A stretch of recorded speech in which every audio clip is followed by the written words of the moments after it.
Sri Lanka Army. Living legends.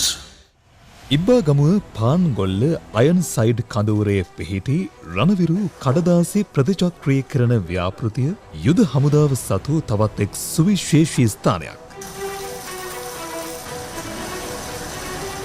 මේ ව්‍යාපෘතිය ක්‍රියාත්මක කෙරෙන්නේ යුද හමුදා සේවා වනිතා ඒකකය මගින්. එහි සභාපති ධුරය දරන්නේ සුවේන්ද්‍රනී රොඩ්රිගෝ මහත්මියයි. රජයේ ක්ලීන් ශ්‍රී ලංකා වැඩසටහනටද මේ ව්‍යාපෘතිය මගින් ලබා දෙන්නේ විශිෂ්ට දායකත්වයක්. ඉවත දමන කඩදාසි සහ අලි වසුරු, ජපන් ජබර, පිදුරු, මාන, ඉලුක් ඇතුළු අමුද්‍රව්‍ය භාවිතයෙන් පරිසර හිතකාමී කඩදාසි නිපදවීම මේ ව්‍යාපෘතියේ ප්‍රමුඛ කාර්යභාරයක්.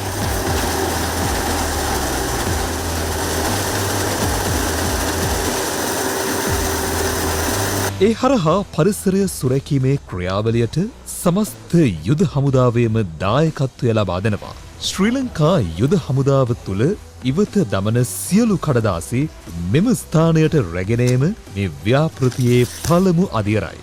රටේ විශාල ඉල්ලුමක් පවතින කඩදාසි ප්‍රතිචක්‍රීකරණය තුළින් ගැනුම්කරුවන්ගේ අවශ්‍යතාවය පරිදි මේ ක්‍රියාවලිය සිදුවන්නේ මෙලෙසින්.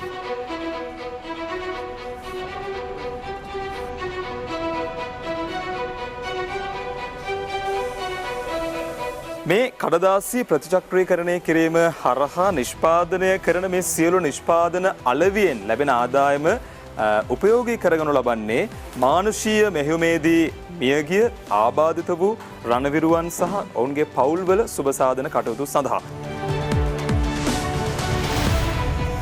කාර්තුවකට රුපියල් ලක්ෂ 6කට අධික ආදායමක් මේ නිෂ්පාදන අලවියෙන් උපයනවා.